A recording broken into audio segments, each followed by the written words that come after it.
अभी तक आपने सुना, रागिनी ने बातों बातों में उससे कहा, लो हो गई बैंडेज। ये कहते हुए उसने साहिल को देखकर आंख मारी। साहिल ये देखकर मुंह बना दिया। नंदिनी उसका मुंह बना देखकर हंसने लगी। अब आगे साहिल के मुंह बना के देखने पर नंदिनी और रागिनी दोनों ही हंस रहे थे। रागिनी ने कहा, क्यों छोटे माफिया, क्या हुआ, क्यों ऐसा मुंह बनाया है? आप बहुत गंदी हो, मुझे बातों में फंसा के आपने ये सब करा दिया।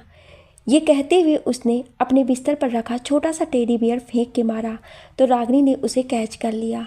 उसने साहिल से कहा, अच्छा चल दोस्ती करेगा, पक्की वाली, जिसमें नो फाइटिंग, हाँ पर थोड़ी बहुत चलेगी, बोल करेगा दोस्ती मेरे साथ? ये बोल उसने उसके सामने हाथ बढ़ा दिया। उसे देखकर नंदिनी ने कहा, क्यों साहिल, करोगे दोस्ती इस पागल से? साहिल ने रागिनी को देखते हुए कहा, हाँ करूँगा, पर ये मेरी खाने की चीज़ नहीं लेगी तब करूँगा, वरना नहीं। अच्छा चल, नहीं लूँगी तेरे खाने की चीज़ को, पर तू भी मुझे बदरिया नहीं बुलाएगा, कुछ और बोल दे, पर ये नहीं। रागिनी के बोलने पर साहिल ने अपना हाथ बढ़ा के शेक हैंड कर लिया। दोनों की दोस्ती देखकर नंदिनी बोली, अब जब आप दोनों की दोस्ती हो गई है तो मैं आप दोनों के लिए कुछ बढ़िया मंगा दूँ। बोलो क्या खाएंगे आप दोनों?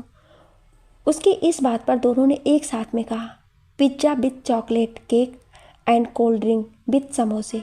ये सुनकर नंदिनी मुस्कुरा दी। तभी श्लोक भी अंदर आ गया। उसने देखा साहिल नंदिनी की गोद में बैठा हंस रहा था। वो अंदर आते हुए बोला, साहिल बेटा ठीक हो ना? रागिनी ने उसे देखकर कहा, अरे हमारा छोटा माफिया ठीक है, वो अपने चाचा की तरह डरपोक नहीं है। इस बार श्लोक ने उसकी इस बात पर कुछ नहीं कहा। उसने नंदिनी को देखकर कहा, शुक्रिया मेरे साथ देने के लिए और साहिल की जान बचाने की। नंदिनी ने उससे कहा, अरे साहिल की जान हम ऐसे कैसे जाने देते? वैसे भी साहिल हमारे दोस्त हैं और हम अपने दोस्त को कैसे कुछ होने देते? आप घबराएं ना साहिल, बिल्कुल ठीक है। वो लोग बात ही कर रहे थे कि तभी रुद्र अंदर आया और साहिल के पास आते हुए बोला, साहिल बेटा आप ठीक तो है ना? और ये ज़्यादा तो नहीं लगा? उसके ऐसे घबरा के पूछने पर नंदिनी ने कहा, आप परेशान ना हो, ये बिल्कुल ठीक है और ये हल्की सी खरोच है, मैंने बैंडेज कर दिया है, साहिल एकदम ठीक है।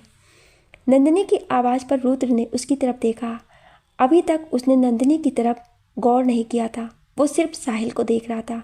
उसने उसे देखकर कहा, आप यहाँ पर? इस पर श्लोक ने कहा, हाँ नंदिनी जी और रागिनी की वजह से ही आज साहिल की जान बची है, वरना आज लगा था हम दोनों ही ऊपर निकल लेंगे।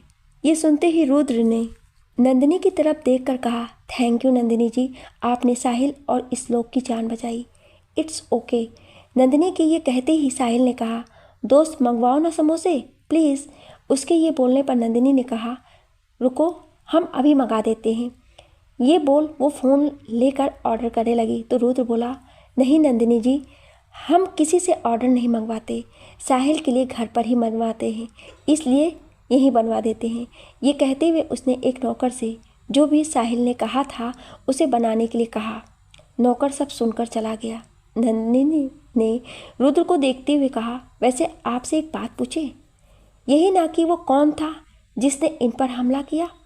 रुद्र की इस बात पर नंदिनी ने कहा, हाँ कौन थे वे, और आप कौन हैं? इतने सारे गार्ड्स देखकर लगता है जैसे कोई बहुत बड़े आदमी हैं आप। उसके इस सवाल पर रुद्र श्लोक की तरफ देखने लगा। श्लोक ने मुस्कुरा के कहा, आपको सच में नहीं पता कि ये कौन है? इस पर रागिनी ने कहा, बोल तो आप ऐसे रहे हैं जैसे ये शिमला के माफिया हैं और बहुत मशहूर हैं। ये बोलकर वो हंस थी। श्लोक ने उसकी बात पर कहा, जी ये रुद्र सिंघानिया है, शिमला के करता धरता और टॉप बिजनेसमैन। आप सच में ये बात नहीं जानती। इस पर रागिनी ने आंखों में बड़ा कर ना में सिर हिला दिया। नंदिनी ने कहा, मतलब वो गुंडा माफिया जिसे कुछ लोग अपना भगवान मानते हैं। आप समझ गई कि साहिल और आप पर ये हमले क्यों हुए। जब साथ ऐसा हो तो गोलियां चलना और मौत का हर राह पर मिलना तो स्वाभाविक ही है। रुद्र को ना जाने क्यों नंदिनी के उसे गुंडा कहना और माफिया कहना बहुत चुभा था। उसने उसकी तरफ अजीब नज़रों से देखा, पर नंदिनी की नज़रें झुकी हुई थी और साहिल की तरफ थी। रागिनी ने श्लोक और रुद्र को देखते हुए कहा, सॉरी, वो दीदी को ऐसे लोग नहीं पसंद जो गुंडे होते हैं, मतलब माफिया होते हैं। श्लोक ने नंदिनी से पूछा, पर आप दोनों ने जैसे आज दुश्मनों से लड़ा है, उस तरह से तो देखकर लगता है जैसे बहुत दुश्मन मारे हैं आप दोनों ने। और नंदिनी जी, आप क्या बंदूक चलाती हैं? कहाँ से सीखा है ये? उसके पूछने पर नंदिनी की आंखों के सामने बहुत सारे धुंधले से दृश्य आने लगे। कुछ में एक लड़की हाथ में तलवार लिए हुई थी और एक दूसरी लड़की को लेकर भाग रही थी। दूसरी तरफ उसके पीछे कुछ लोग पड़े थे।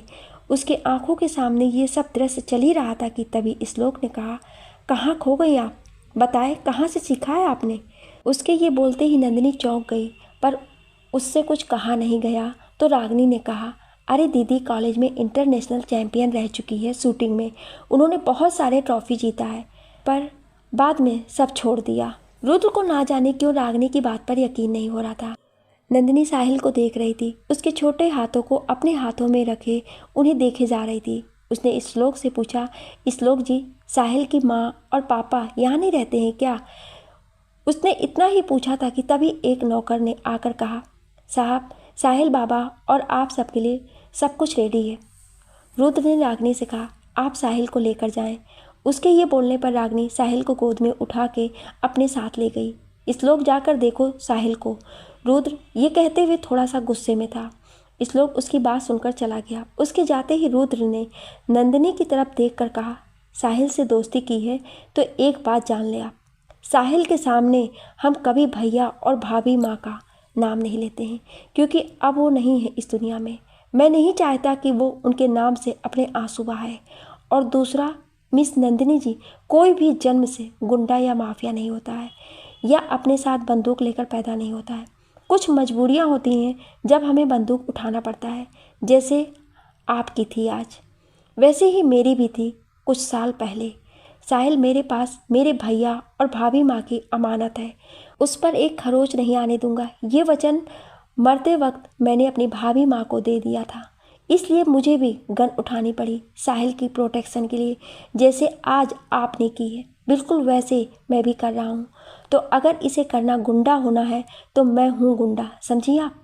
ये कहते हुए रुद्र नंदिनी के पास खड़ा था। उसकी आंखों में आंखें डाल के नंदिनी की आंखों में डर नहीं था, बस एक अजीब सी शांति थी। तभी रुद्र की आंखें फैल गईं।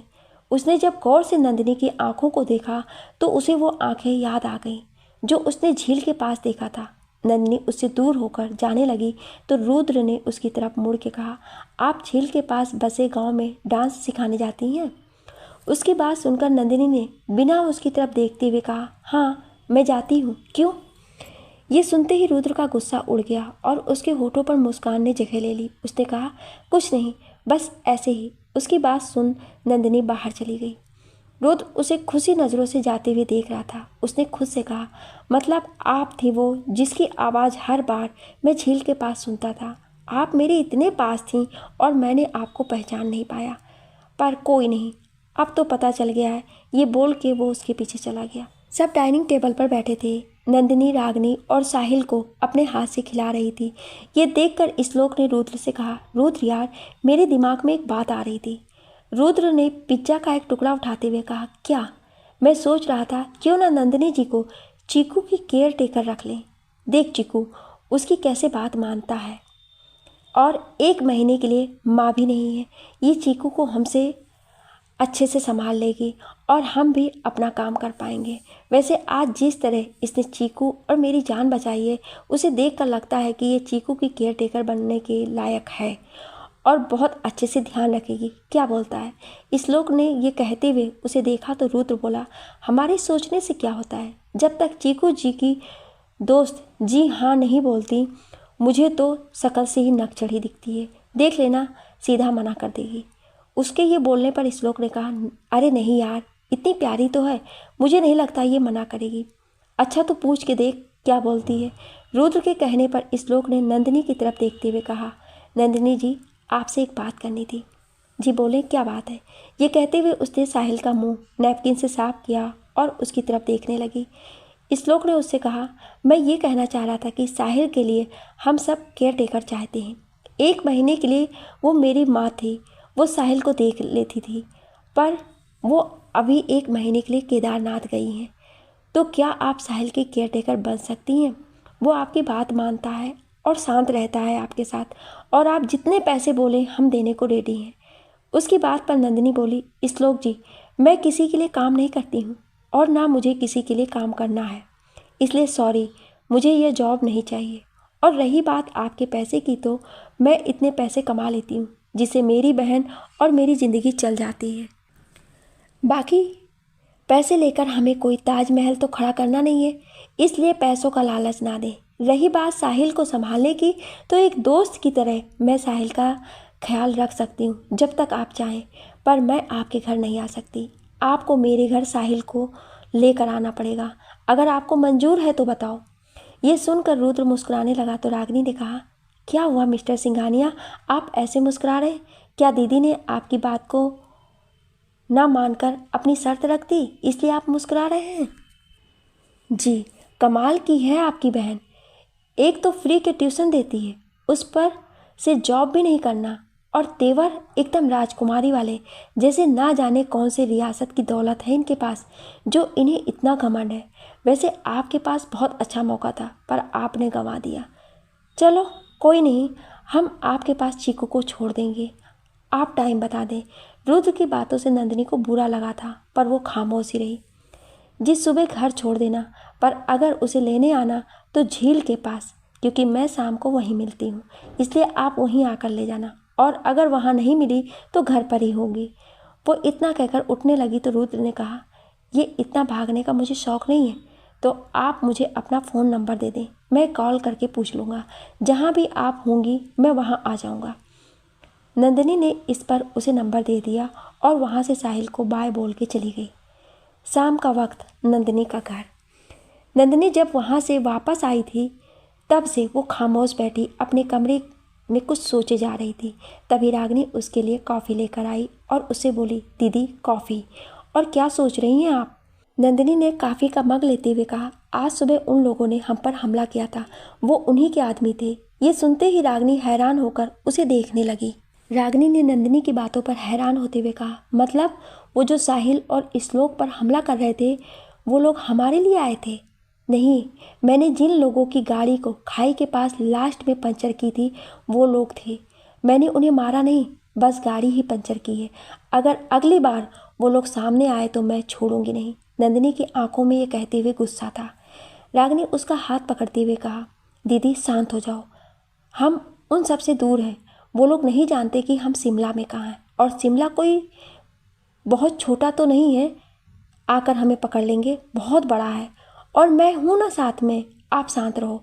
वैसे रात के खाने में क्या बनवाने वाली हैं आप उस लक्ष्मी से? तुम जो बताओ मैं बनवा दूंगी। ये कहते हुए उसने खाली कॉफ़ी के मग उठाए और जाकर उसे किचन में रखने लगी।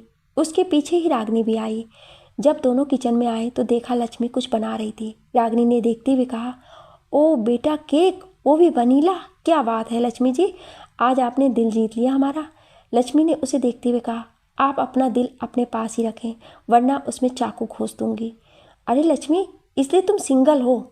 जब कोई दिल देता है तो उसमें चाकू नहीं घुसाते, हाथ फेरते हैं, वो भी प्यार से।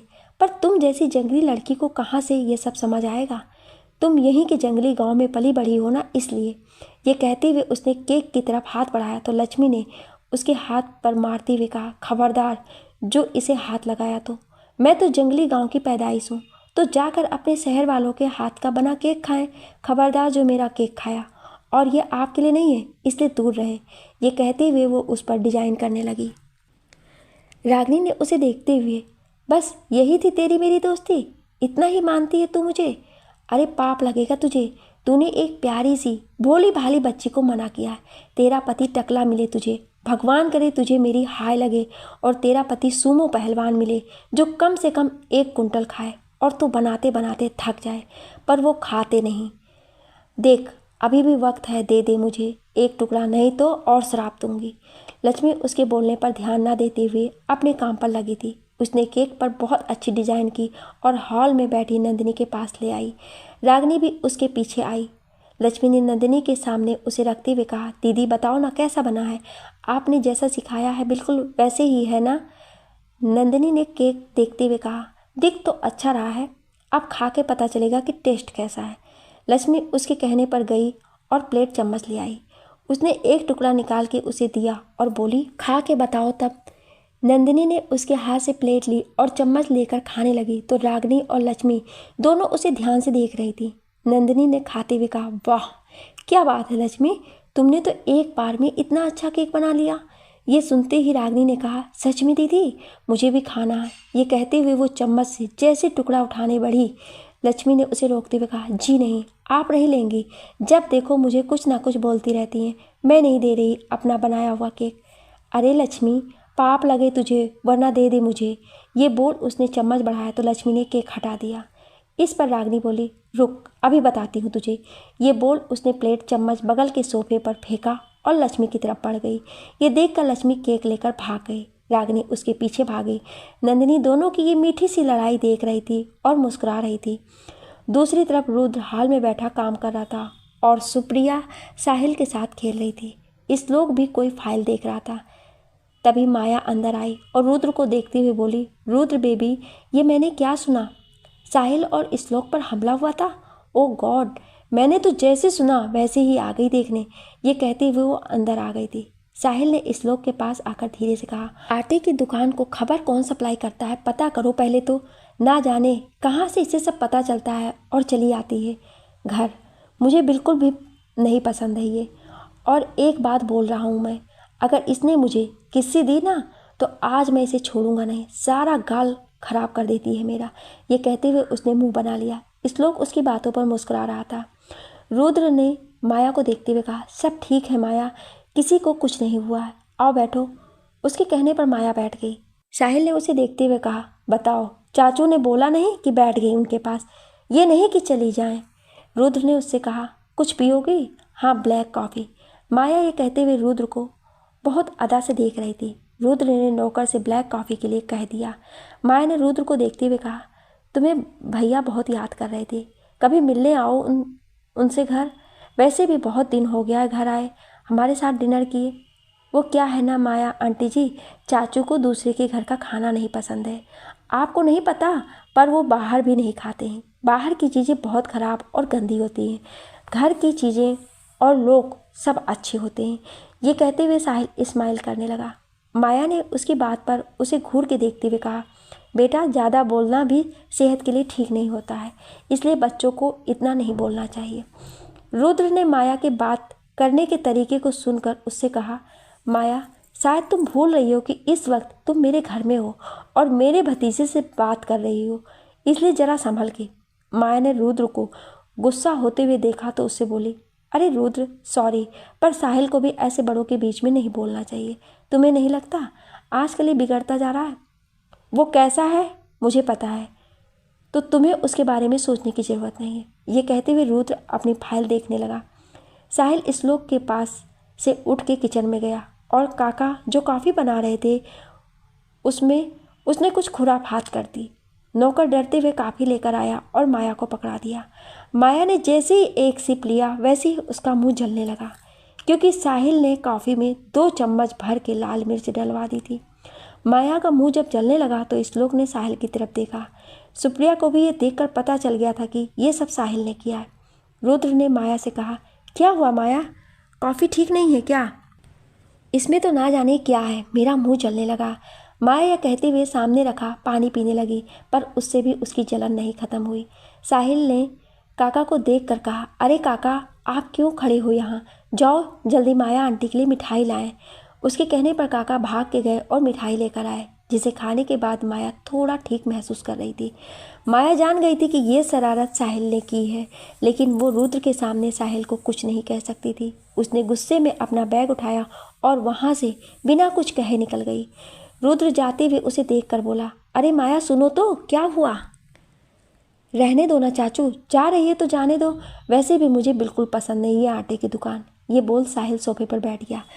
रुद्र ने उसके कहने पर उसे देखा और उससे बोला, तो ये आपने किया? जान सकता हूँ क्यों? आपने माया के साथ ये क्यों किया? मुझे वो बिल्कुल पसंद नहीं, जब देखो बिना बुलाए चली आती है। उस पर से मुझे मेरे घर में रहना सिखाती हैं, ना जाने खुद को क्या समझती हैं। इससे अच्छी तो मेरी दोस्त है, कितनी प्यारी लगती है वो, और इससे भी अच्छी रागिनी दीदी है। ना जाने आप इसे कुछ कहते क्यों नहीं है। बोल दें इसे यहाँ आने की ज़रूरत नहीं है। चलो काका खाना लगाओ। ये बोल वो उठ के जाने लगा तो रुद्र ने श्लोक से कहा, ये कुछ ज़्यादा ही उस लड़की की तारीफ नहीं करता है। जब देखो उसकी बात। अब क्या करे, वो है ही ऐसी। वैसे तू जा रहा है कल साहिल को छोड़ने या मैं जाऊँगा? ये कहते हुए श्लोक डाइनिंग टेबल के पास आ गया। रुद्र ने चेयर पर बैठते हुए कहा, तू छोड़ के आ जाना, मैं लेने चला जाऊँगा। ये बोल वो सब साथ में खाना खाने लगे। सुबह का वक्त नंदिनी का घर। नंदिनी पूजा घर में बैठी दिया तैयार कर रही थी और रागिनी अभी तक सो रही थी। लक्ष्मी ने चाय उबलने के लिए रखा था। उसने देखा आज ब्रेड नहीं है तो वो नंदिनी के पास गई। दीदी मैं ब्रेड लेकर आती हूँ, ख़त्म हो गई है। चाय बना के ढक दिया है, आप रागिनी दीदी को उठा दो, नहीं तो लेट हो जाएगा उन्हें जाने के लिए कॉलेज। ये कहते हुए वो थैला खींचने लगी। नंदिनी उसकी बात पर बोली, अरे आज संडे है लक्ष्मी, सोने दो उसे और तुम जाओ, जो सामान ना हो ले आओ, मैं बाद में पैसे दे दूंगी उसे। लक्ष्मी थैला लेकर कुछ दूर पर बने दुकान पर चली गई। नंदिनी बैठी पूजा घर को साफ कर रही थी। रागिनी के कमरे में रखा अलार्म 2-3 बार बज के बंद हो गया था। नंदिनी उठ के आरती करने लगी। तभी दरवाजे की घंटी बज गई। उसने रागिनी से चिल्ला के कहा, छोटी देखो कोई है दरवाजे पर, और अगर न्यूज़पेपर वाले हो तो उनसे महीने का बिल ले लेना। जाओ उठो देखो। उसके ये कहते ही 2 बार बेल बज चुकी थी। रागिनी कसमसाते हुए उठी और आंखों को मलते हुए जम्हाई लेते हुए दरवाजे तक आई। उसने दरवाज़ा खोल के उससे टिक कर बिना आंखें खोले कहा, भैया आज तक का बिल दे दो, दीदी ने कहा है, और न्यूज़पेपर भी। ये कहते हुए उसने अपना हाथ बढ़ा दिया। तभी उसके हाथ पर किसी ने कुछ रखा। जब वो चीज़ उसे अजीब सी लगी तो उसने आँख खोल के देखा। उसके हाथ पर एक बड़ा सा मेढक था जो उसे देख रहा था, और सामने श्लोक की गोद में साहिल था जो उसे देखकर हंस रहा था। रागिनी ने जब अपने हाथ पर मेढक देखा तो उसकी आंखें फैल गईं और मुंह अजीब सा हो गया। उसने लड़खड़ाते हुए कहा, मेढक दीदी आ। ये कहते हुए उसने अपने हाथ से मेढक को गिरा दिया और वो मेढक फुदकता हुआ ना जाने कहाँ चला गया। नंदिनी ने जब रागिनी के चिल्लाने की आवाज़ सुनी तो भाग के बाहर आई। उसने देखा साहिल और श्लोक बाहर खड़े थे और रागिनी उन्हें गुस्से में देख रही थी। नंदिनी ने उसके पास आकर कहा, छोटी क्या हुआ, आप चिल्लाई क्यों? इस पर श्लोक ने कहा, कुछ नहीं नंदिनी जी, रागिनी ने अपनी जैसी शक्ल वाली एक दूसरी प्रजाति की जीव को देख लिया है। मैंने सही कहा ना रागिनी जी? ये कहते हुए उसने रागिनी को देखकर आंख मार दी। रागिनी उसे देखकर मन में कहा, मतलब वो तुमने किया था? रुको अभी मैं तुम्हें बताती हूँ। नंदिनी श्लोक की बात सुनकर बोली, मतलब? कुछ नहीं, मैं साहिल को छोड़ने आया था। वो मेरा एक केस है तो उसके सिलसिले में मुझे किसी से मिलने जाना है, इसलिए इसे जल्दी ले आया। ये कहते हुए उसने साहिल को नंदिनी की गोद में दे दिया। साहिल ने नंदिनी के गालों को अपने छोटे हाथों में लेते हुए कहा, गुड मॉर्निंग दोस्त, और ये बोलकर उसके गालों पर एक प्यारी सी किस कर दी। नंदिनी भी उसके गालों को चूमते हुए बोली, ओह वेरी गुड मॉर्निंग साहिल, चलो अंदर आओ, आप भी आए श्लोक जी। ये कहते हुए वो साहिल को अंदर ले जाने लगी तो श्लोक ने कहा, नहीं नंदिनी जी, मुझे देर हो रही है, मैं चलता हूँ, और शाम को शायद रुद्र इसे लेने आ जाए या मैं ही आ जाऊँगा। नंदिनी उसकी बात सुनकर चली गई। श्लोक जाने लगा और दोबारा पीछे मुड़कर रागिनी की तरफ झुक के बोला, अगली बार अगर मुझसे पंगा ली तो मेढक नहीं सीधा मगरमच्छ छोड़ दूंगा जो तुम्हें खा के पचा जाएगा, तो अब मुझसे दूर रहना। ये बोलकर उसने आंखों पर चश्मा लगाया और अल्लाह बचाए तेरी जान की, तू तो गुंडों में फंस गई है। ये गाते हुए वो अपनी गाड़ी के पास आया। उसे बैठ के उसे देखकर स्माइल किया और वहाँ से चला गया।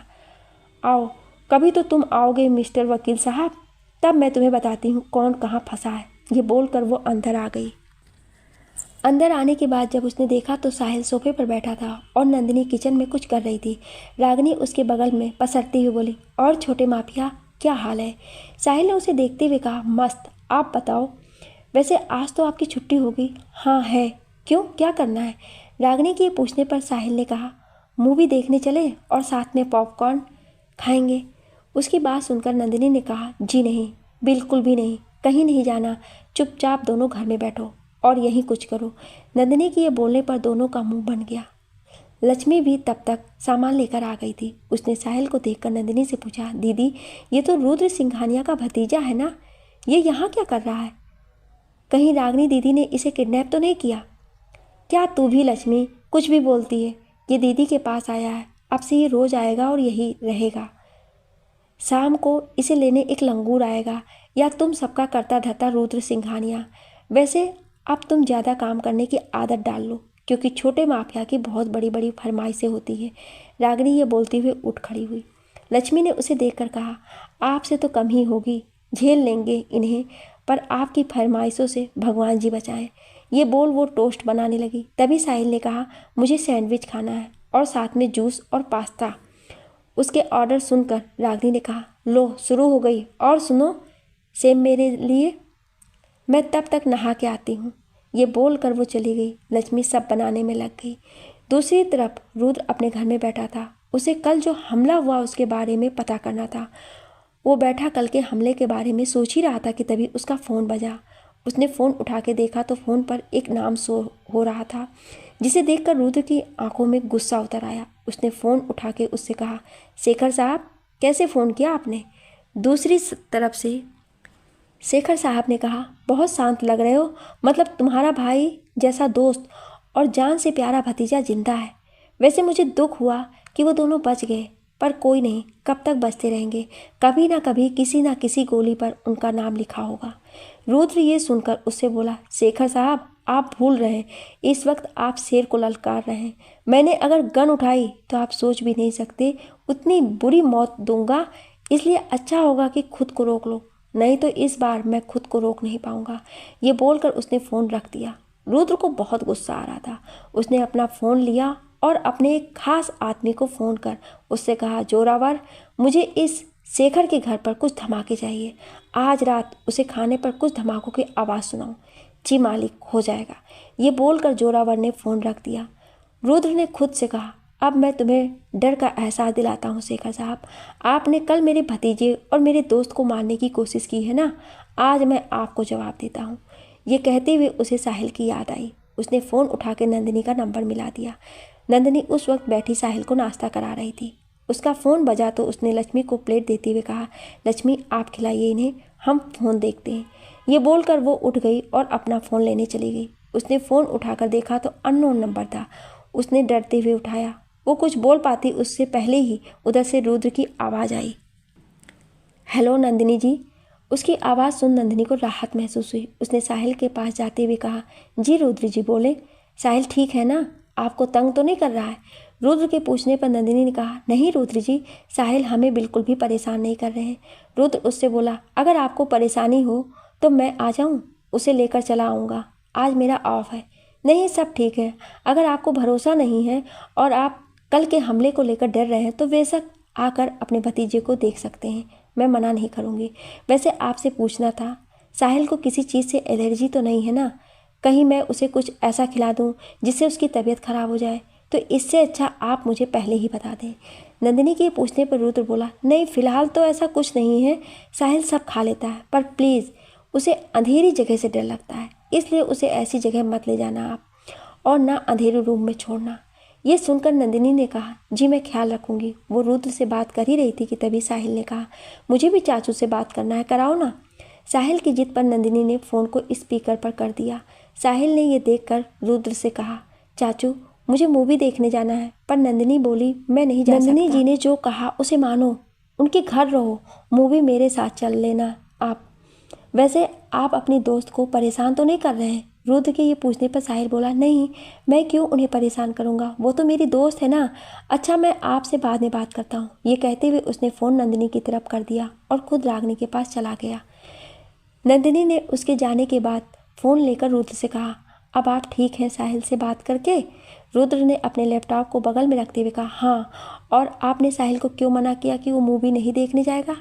नंदिनी ने प्लेट को उठाकर किचन में रखते हुए कहा, क्योंकि मैं नहीं चाहती कि साहिल पर फिर से हमला हो, और घर में है वो इसलिए सुरक्षित है, मैं फालतू में कोई सीन नहीं चाहिए। मतलब आपके कहने का ये है कि वो घर में सुरक्षित है? नहीं नंदिनी जी, ये सोचना गलत है आपका। अगर आपके दुश्मन आपको भरी सड़क पर मारने की कोशिश कर सकते हैं तो वो आपको घर में घुस के भी मार सकते हैं।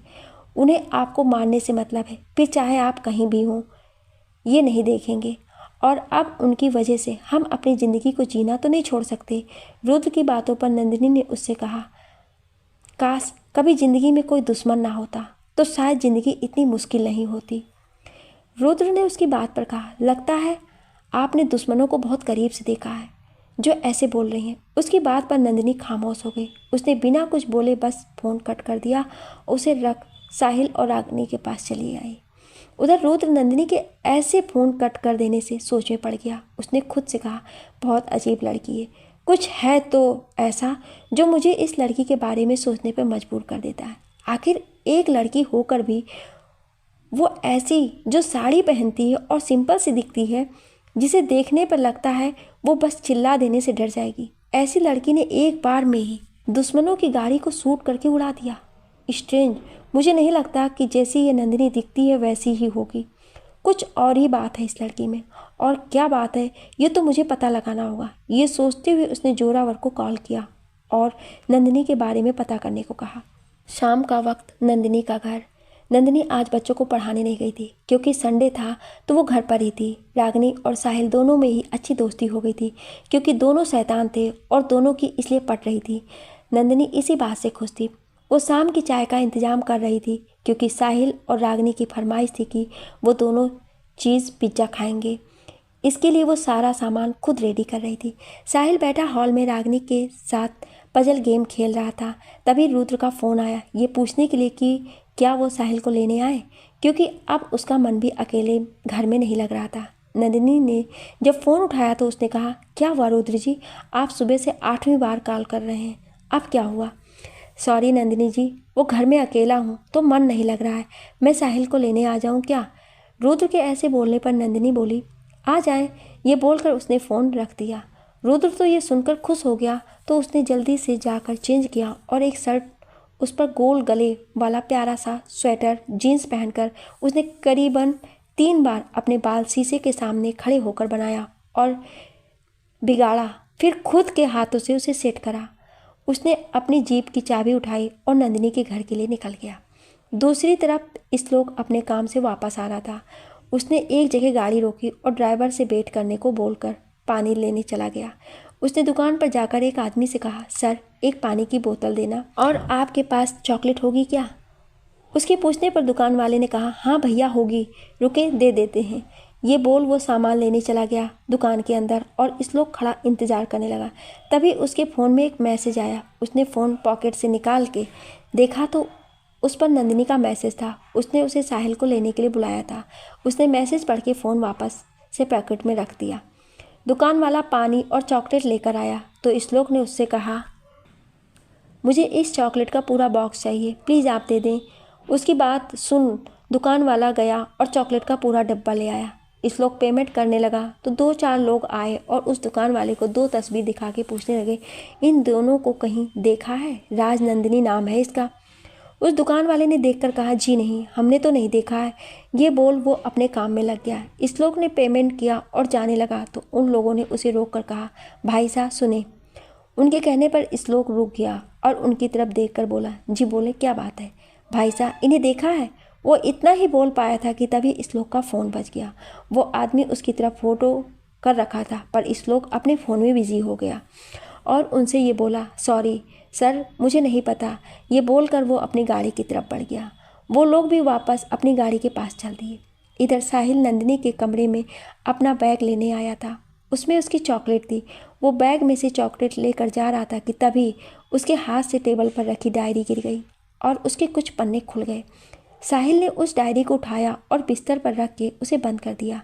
उस पर लिखे नाम को पढ़ते हुए बोला, राजनंदिनी। वाह, ये तो दोस्त की डायरी है। गलत बात, ऐसी किसी की चीज़ नहीं देखते, चलो रखो। खुद को समझाते हुए उसने वो डायरी वहीं वापस रखा और अपनी चॉकलेट लेकर हॉल में आ गया। नंदिनी किचन में पिज्ज़ा बना रही थी और लक्ष्मी सेक।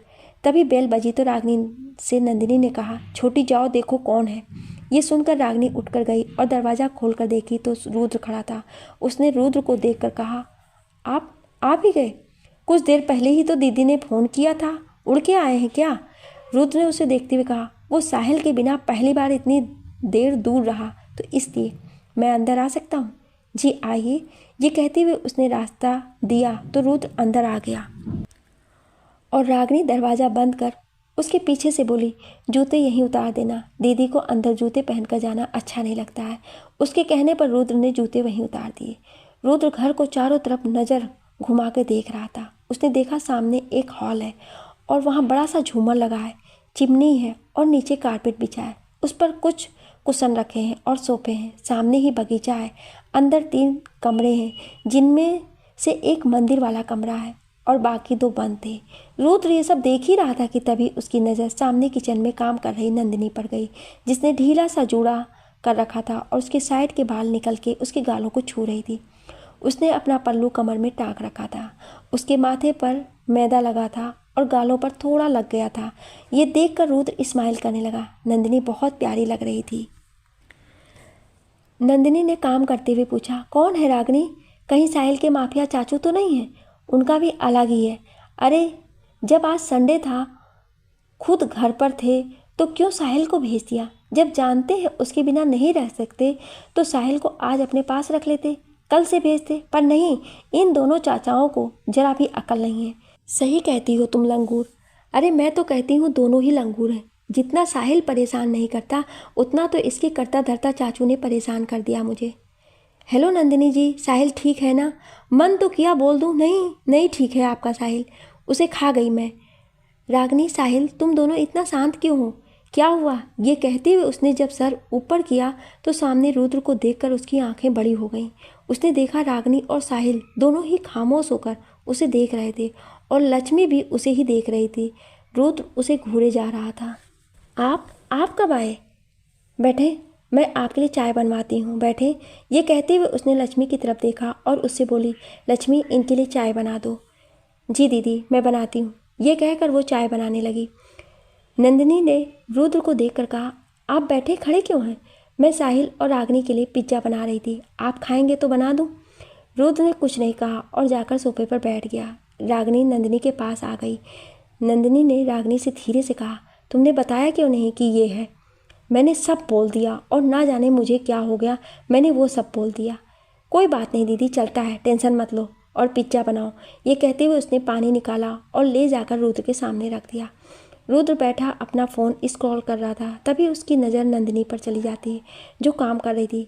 तभी डोरबेल वापस से बजी। इस बार लक्ष्मी ने जाकर गेट खोला तो श्लोक था। उसने श्लोक को देखकर कहा, आप? जी मैं साहिल को लेने आया हूँ। नंदिनी जी हैं? उसके ये बोलने पर लक्ष्मी ने खुद से कहा, एक बच्चे के लिए अब क्या फौज आएगी पूरी? एक आया था काफ़ी नहीं था जो ये भी चले आए? ये सोचते हुए उसने उसे अंदर जाने का इशारा और जूते उतारने को भी कहा। इस लोग भी जूते उतार के अंदर आया तो रुद्र उसे हाल में बैठे दिख गया। उसने उसे देखकर बोला, रुद्र तू यहाँ? तो मुझे क्यों बुलाया नंदिनी जी ने? रुद्र ने उसकी तरफ देखते हुए कहा, मुझे क्या पता, मैंने तो कह दिया था मैं आ रहा हूँ। अरे कोई बात नहीं, आप दोनों ही आ गए हैं, अच्छा है ना। आज हमारे साथ पिज्ज़ा खा लें और फिर साहिल को लेकर साथ घर चले जाएं। रागिनी के बोलने पर श्लोक उसे शक वाली नज़रों से देखने लगा। उसे लग रहा था हो ना हो मैसेज रागिनी ने ही उसे किया होगा। तभी नंदिनी 3 पिज्ज़ा और चॉकलेट मिल्क शेक लेकर आई। उसने देखा श्लोक भी आया है तो उसके लिए भी पिज्ज़ा लेने चली गई। वो सबके लिए पिज्ज़ा बनाकर ले आई और वहीं बैठ ही सबके साथ खाने लगी। रुद्र उसे देख रहा था। नंदिनी को लगा शायद उसकी बात पर रुद्र उसे घूर रहा है। वो अपनी नज़रें चुरा के खाए जा रही थी। लक्ष्मी के जाने का वक्त आ गया था तो अपना सामान लेकर नंदिनी के पास आई। अच्छा दीदी, चलती हूँ, कल आऊँगी। ये बोल वो जाने लगी तो नंदिनी ने उससे कहा, रुक लक्ष्मी। ये बोल वो उठी और किचन से पैकेट ले आई। वो पैकेट लक्ष्मी को देते हुए बोली, ये ले जा, तेरे छोटे भाई के लिए है और कुछ पैसे तू बता रही थी ना तेरे भाई की स्कूल फीस, ले लो, कल जाकर जमा करा देना और कल हो सके तो रहने देना आने को। मुझे कुछ काम है तो शहर की तरफ जाऊंगी, इसलिए परसों आ जाना। उसकी बात सुन लक्ष्मी खुशी से सामान लेकर चली गई। नंदिनी जिस इलाके में रहती थी वो शिमला गांव के इलाके में आता है, इसलिए जहां वो रहती थी वो जगह बहुत खूबसूरत थी। रुद्र शिमला शहर में रहता था। रागिनी का कॉलेज शहर में ही था, इसलिए नंदिनी को जाना होता था उसे लेने। रुद्र ने उसके जाने के बाद उससे पूछा, आप यहाँ क्यों रहती हैं? शहर में शिफ्ट क्यों नहीं हो जाती हैं? नंदिनी ने बैठते हुए कहा, मुझे ये जगह पसंद है। शहर के शोर शराबे से दूर शांत वातावरण मुझे अच्छा लगता है। साहिल ने अपना पिज्ज़ा ख़त्म किया और रुद्र से बोला, चाचू चलो ना, मूवी देखने चलते हैं प्लीज़। उसके कहने पर रुद्र मान गया। साहिल ने रागिनी को भी आने को कहा तो वो बोली, सॉरी छोटी माफिया, पर दीदी को अकेले छोड़ के नहीं आ सकती हूँ, तो अपनी दीदी को भी साथ ले चलो। रुद्र के बोलने पर नंदिनी ने साफ इनकार कर दिया। साहिल इस पर उदास होते हुए बोला, कोई मेरी खुशी के बारे में नहीं सोचता, जिसे देखो वही मना कर देता है मुझ छोटे से बच्चे को। ये सुनकर नंदिनी ने उसे पकड़ अपने पास लाते हुए कहा, अच्छा फिर कभी चलेंगे पक्का, अभी वक्त ज़्यादा हो गया है ना इसलिए, पर प्रॉमिस नेक्स्ट बार हम जरूर चलेंगे। नंदिनी के मनाने पर साहिल मान गया और रुद्र श्लोक के साथ घर जाने के लिए रेडी हो गया।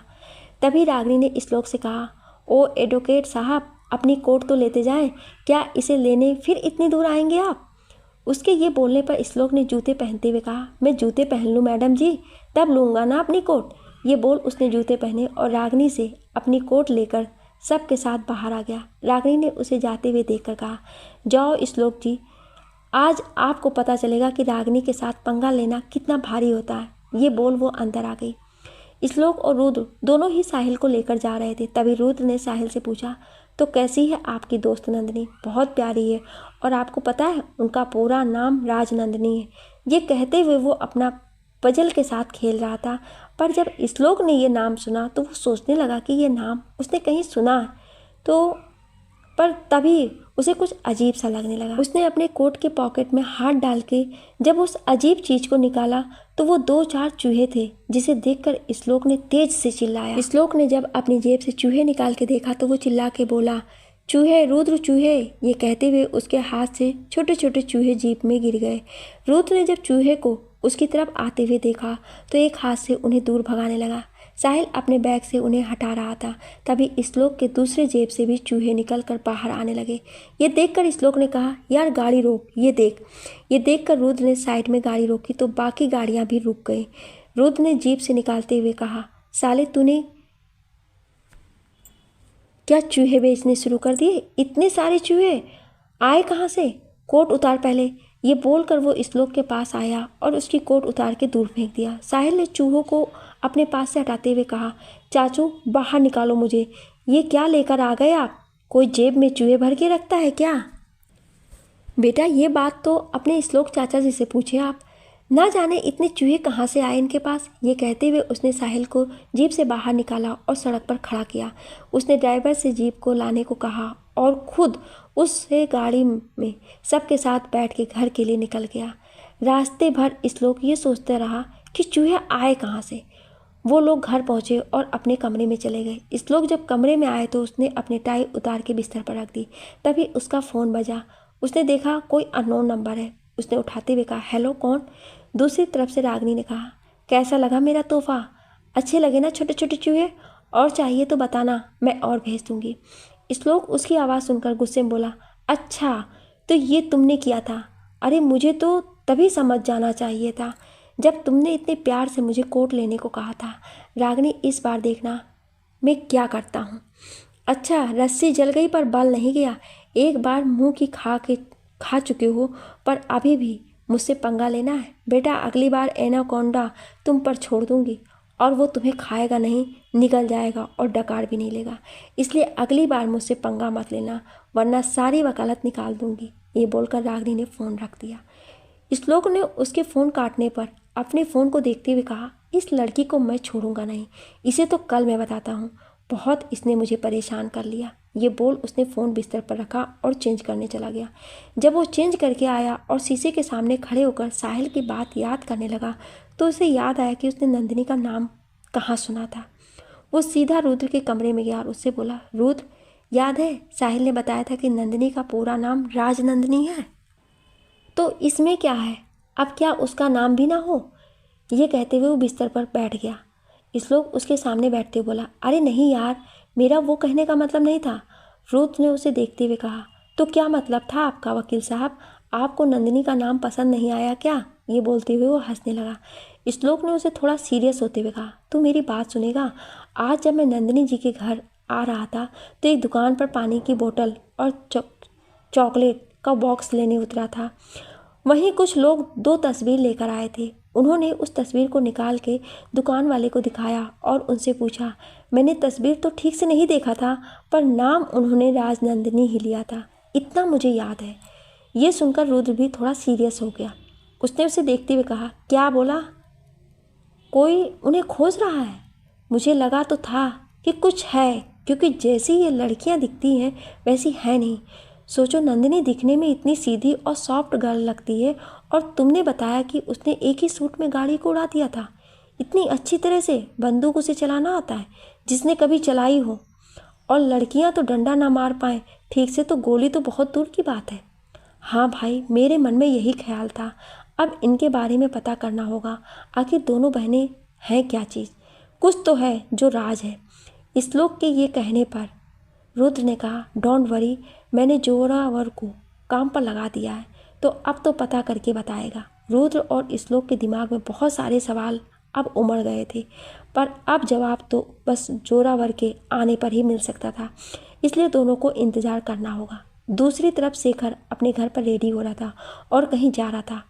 वो रेडी होकर जैसे बाहर आया और ड्राइवर से गाड़ी निकालने के लिए कहा, वैसे ही एक जोरदार ब्लास्ट हुआ, जिसे सुनकर शेखर घर के बाहर आया और देखा तो उसकी स्कॉर्पियो ब्लास्ट हो रखी थी। उसने उस जलती हुई गाड़ी को देखा और गुस्सा हो गया।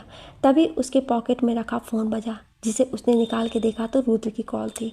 उसने जैसे कान से लगाया वैसे ही रुद्र ने बहुत गहरी आवाज़ में कहा, कैसा लगा मेरा धमाका? वैसे एक सरप्राइज़ और है, देखना चाहोगे?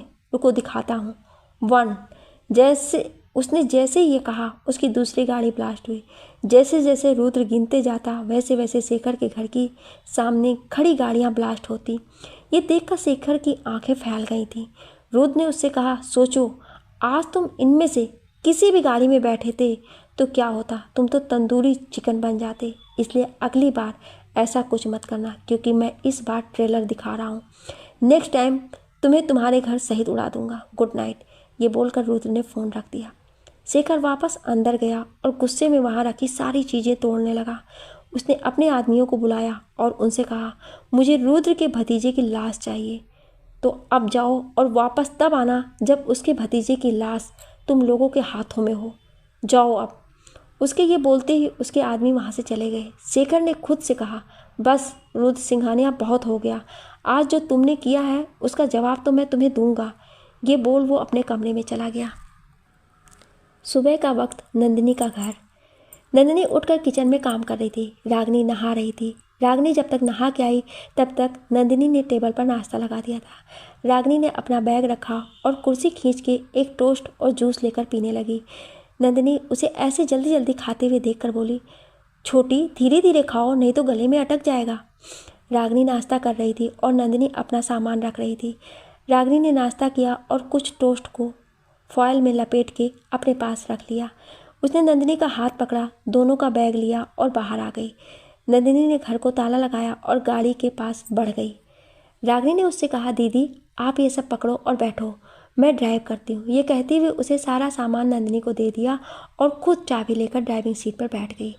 नंदिनी भी गाड़ी में बैठ गई। रागिनी ने गाड़ी स्टार्ट की और आगे बढ़ गई। रागिनी ने नंदिनी से गाड़ी चलाते हुए कहा, दीदी फॉयल में टोस्ट है, पहले उसे खा लो, फिर करना जो करना हो। नंदिनी ने उसकी बात सुनकर उसे देखते हुए कहा, तो वो आप हमारे लिए रख रही थी? हमें लगा आप अपने लिए बांध रही हैं। मैं मानती हूँ मैं खाती बहुत हूँ, पर इतना भी नहीं खाती कि अपनी बहन का हिस्सा ही खा जाऊँगी। ये तो सिर्फ वीर भाई जी में है, जो खुद के साथ दूसरों के हिस्से को भी छीन लेना चाहते हैं। उन्हें तो भाई बोलते हुए भी मुंह कड़वा जाता है। ये कहते हुए वो गाड़ी चला रही थी। नंदिनी उसकी बातों को याद करते हुए जैसे कहीं खो गई। रागिनी ने अपने कॉलेज के आगे गाड़ी रुकी और बाहर निकलते हुए बोली, दीदी अपना ख्याल रखना, कुछ खा लेना और दोपहर में आते वक्त मेरे लिए पिज्ज़ा लेकर आना प्लीज़। और हाँ, एक उस छोटे माफिया के लिए, आज दोपहर आएगा ना वो। चलो अच्छा बाय, मुझे लेट हो रहा है। ये बोल उसने अपना बैग लिया और भाग के कॉलेज के अंदर घुस गई। नंदिनी गाड़ी लेकर आगे की तरफ बढ़ गई। नंदिनी कुछ देर में शिमला शहर के जाने माने पब्लिकेशन हाउस के सामने खड़ी थी। वो अंदर गई और जाकर उस पब्लिकेशन हाउस के मालिक से मिली। वो बैठा जैसे नंदिनी का ही वेट कर रहा था। नंदिनी उस बूढ़े आदमी को देखते हुए बोली, कैसे हैं आप किशोरी लाल जी? उसकी आवाज़ सुनकर किशोरी लाल ने उसे देखते हुए कहा, अरे नंदिनी बिटिया आओ, मैं तुम्हारा ही पेट कर रहा था, 1 हफ्ते से तुम्हारा चेक लेकर बैठा हूँ। ये कहते हुए वो अपने टेबल की ड्रॉर में चेक खोजने लगे। नंदिनी आकर उनके सामने वाली खाली चेयर पर बैठी। किशोरी लाल ने चेक खोज के उसे नंदिनी को देते हुए कहा, ये रहा आपका 6 लाख का चेक। इस बार भी आपकी बुक मार्केट में टॉप नंबर पर रही। ये कहते हुए चेक उन्होंने नंदिनी की तरफ बढ़ा दिया। नंदिनी ने चेक लेते हुए उन्हें नेक्स्ट बुक की कॉपी दी और बोली, ये मेरी नेक्स्ट बुक है, इसे पब्लिश कराने के लिए देखें और जब सब हो जाए तो मुझे बता दे, मैं आपकी पेमेंट कर दूंगी। अरे नहीं बेटा, इस बार आपकी बुक हम फ्री में छापने वाले हैं, बस जो छपने के बाद पब्लिकेशन हाउस का प्रॉफिट होता है उतना ही लूँगा और बाकी आपका होगा। आपकी वजह से 3 साल से मेरा पब्लिकेशन हाउस टॉप पर चल रहा है, इसलिए हमने सोचा इतनी छूट आपको दे ही सकते हैं। ये कहते हुए नंदिनी की तरफ देखा। नंदिनी ने मुस्कुरा के उन्हें देखा और फिर कुछ देर बाद कर वहाँ से निकल गई।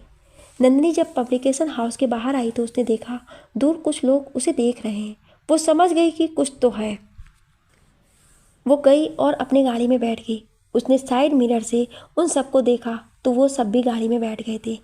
नंदिनी ने अपनी गाड़ी को स्टार्ट किया और आगे बढ़ गई। वो लोग भी उसके पीछे आ रहे थे।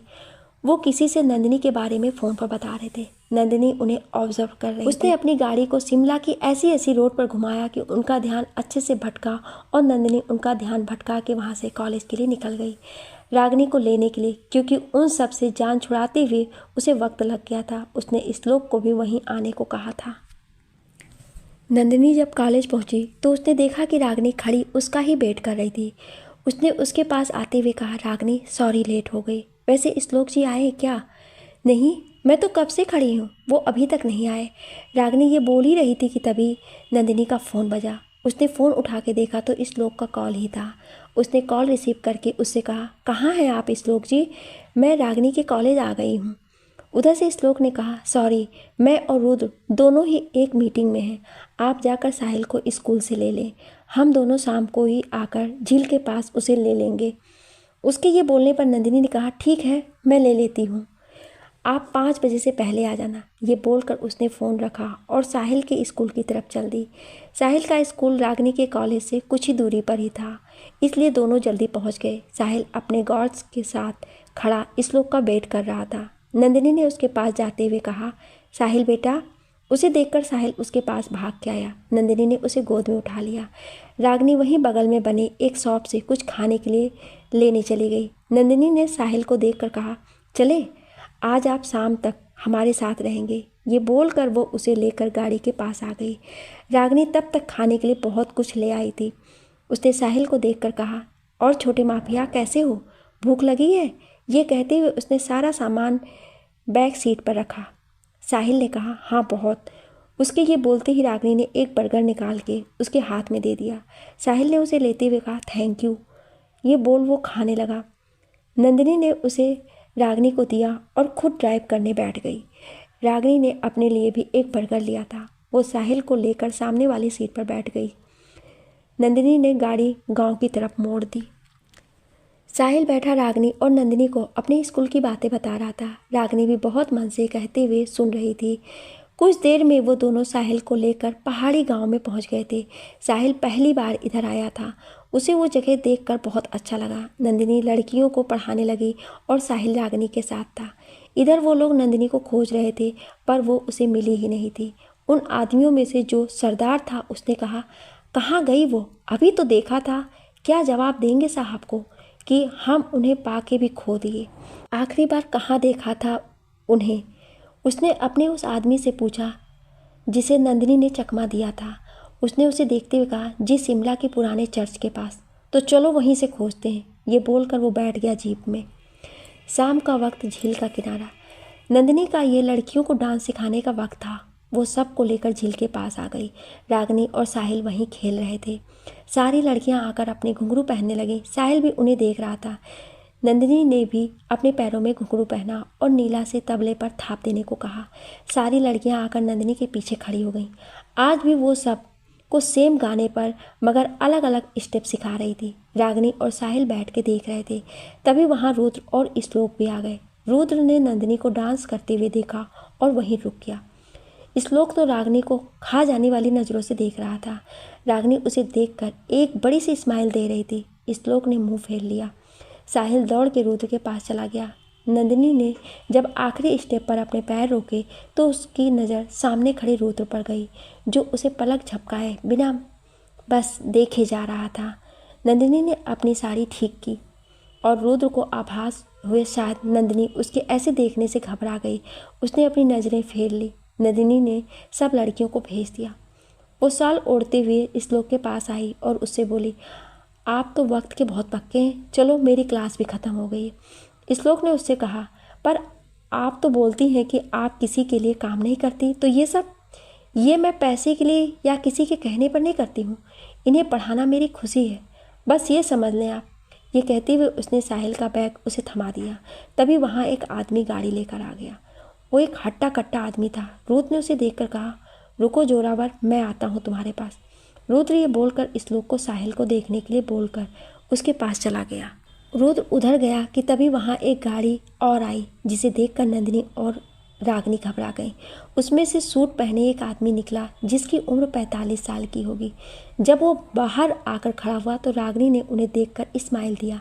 रुद्र की नज़र उस आदमी पर थी जो इस वक्त नंदिनी और रागिनी को देख रहा था। वैसे देख तो श्लोक भी रहा था। नंदिनी और रागिनी दोनों उसके पास गए और झुक के उनके पैर छुए और नंदिनी ने उससे पूछा, प्रणाम काका जी, आप यहाँ सब ठीक है ना? चाची जी ठीक है ना? ये कहते हुए वो उन्हें देख रही थी। इधर जोरावर रुद्र को नंदिनी के बारे में बता रहा था। काका ने नंदिनी को जैसे कुछ कहने के लिए मुंह खोला, वैसे ही उन पर फायरिंग हुई और उनके बाजू पर गोली लग गई थी। रुद्र और श्लोक ने ये देखा तो अपने आदमियों को अलर्ट होने को कहा। नंदिनी और रागिनी ने काका जी को संभाला। नंदिनी ने सर उठा के पीछे देखा तो वही लोग थे 3 गाड़ियों में जो उसे खोज रहे थे। ये देखकर नंदिनी ने रागिनी से कहा, छोटी, आप काका जी को गाड़ी में बैठाओ, मैं इनसे बात करती हूँ। ये बोलकर वो उनके सामने खड़ी हो गई। रुद्र ये सब देखकर समझ नहीं पा रहा था। जोरावर ने अपने आदमियों से रुद्र को प्रोटेक्ट करने को कहा था। रुद्र ने नंदिनी से पूछा, नंदिनी जी, ये सब कौन है और ये क्या हो रहा है? उसके पूछने पर उस आदमी ने कहा, ओ छोरे, राजकुमारी जी से क्या पूछते हैं आप? हम आपको बताते हैं कि हम कौन हैं। हम हैं इन दोनों राजकुमारियों की मौत, जिसे भेजा है वीर सिंह ठाकुर ने। उसके ये बोलते ही श्लोक और रुद्र ने एक दूसरे को देखा। नंदिनी ने उनके सामने खड़े होते हुए कहा, भूल जाएं आप शेर सिंह की आप हमें मार पाएंगे या मेरी बहन को। शायद आप भूल रहे हैं, इससे पहले हमने आपके महल में खून का तांडव किया है। मत मजबूर करें हमें ऐसा कुछ करने के लिए। वापस शांत से यहाँ से चले जाएं और अपनी ज़िंदगी को जिए। शेर सिंह ने जीप से नीचे उतरते हुए कहा, अरे राजकुमारी, हम उस वक्त थे नहीं, इसलिए आप वो सब कर गुजरी, पर अब हम हैं, इसलिए भूल जाएं। हाँ, हमें पता है हमारे महल में गुंडों को रखने का रिवाज हमारे जाने के बाद ही शुरू हुआ, वरना वहाँ पर काका जी जैसे वफादार रखे जाते हैं, ना कि तुम जैसे डकैत और गुंडे। ये तो वीर के राज में ही हो सकता है। ये कहते हुए उसे देखे जा रही थी। शेर सिंह ने अपने सारे आदमियों को इशारा किया वो जाकर नंदिनी को घेर ले। उसके इशारे पर सब ने नंदिनी को घेर लिया। नंदिनी उनके बीच में खड़ी थी। रुद्र ने जब ये देखा तो उसे बचाने के लिए आगे बढ़ने लगा, पर नंदिनी ने उसे देखते हुए कहा, नहीं रुद्र जी, यह आपकी लड़ाई नहीं है, मेरी है, इसलिए इसे मैं खुद लड़ूंगी। आप दूर रहें इन सब से। ये बोलकर वो रागिनी की तरफ देखने लगी। रागिनी समझ गई थी कि नंदिनी के इशारे को। शेर सिंह ने उसे देखते हुए कहा, राजकुमारी जी, आज खाली हाथ हैं और खड़ी हैं हमसे लड़ने। अजीब बात है, वैसे क्या ऐसे ही लड़ने वाली हैं इन नाजुक हाथों से? वैसे ठीक है, मेरे आदमियों को भी आपके कोमल हाथों की गर्मी का एहसास मिल जाएगा। अब देख क्या रहे हो, मारो इन दोनों बहनों को और ले चलो इनकी लाशों को साथ में। उसके ये कहते ही उन सब ने अपनी तलवार कस के हाथ में पकड़ ली। रुद्र और श्लोक तो ये देखकर घबरा गए थे। साहिल ने रुद्र से कहा, चाचू प्लीज़ दोस्त की जान बचा लीजिए। उसकी बात सुनकर रुद्र ने जोरावर को इशारा किया। तभी रागिनी ने नंदिनी को आवाज़ देते हुए कहा, दीदी ये लो। ये कहते हुए उसने एक तलवार उसकी तरफ फेंक दी। नंदिनी ने उस तलवार को अपने हाथ लिया। तलवार की पकड़ने वाली जगह के ऊपर एक सूर्य बना था। वह तलवार इतनी चमक रही थी कि जिसमें नंदिनी का शांत चेहरा गुस्से में तब्दील होते जा रहा था। रुद्र, श्लोक और जोरावर खड़े ये सब देख रहे थे। काका ने रागिनी को बंदूक दी अपनी। रागिनी ने उसे लोड किया और खड़ी हो गई। इधर नंदिनी ने उन सब को देखा और तभी उन सब ने एक साथ उस पर वार किया, पर नंदिनी ने उन सब के वार को बहुत कुशलतापूर्वक रोक दिया। उसने अपनी पूरी ताकत लगाकर उन सब को दूर धक्का दिया और खड़ी हो गई। रुद्र श्लोक ये देखकर दंग हो गए। श्लोक ने रुद्र से कहा, वैसे जोरावर ने क्या बताया इन देवी जी के बारे में? ये राजकुमारी है, बाकी कुछ बता पाता इससे पहले ये गैंडे जैसी शकल लेकर चला आया। पता नहीं ये माजरा क्या है, आखिर बात क्या है इन दोनों बहनों की। रुद्र ये कहते हुए नंदिनी को देख रहा था, जो इस वक्त बहुत प्यार से सारे आदमियों को मौत के घाट उतार रही थी। शेर सिंह ने जब देखा कि नंदिनी उन लोगों पर भारी पड़ रही है तो उसने गन निकालकर उस पर निशाना लगाया। रुद्र ने ये देख लिया था, तभी गोली चलने की आवाज़ आई और रागिनी ने तेज से चिल्लाया, दीदी! क्या शेर सिंह ने नंदिनी को गोली मार दी है? क्या रुद्र नंदिनी का साथ देगा? क्यों ये लोग नंदिनी और रागिनी को मारना चाह रहे हैं? जानने के लिए सुनिए अगले भाग में।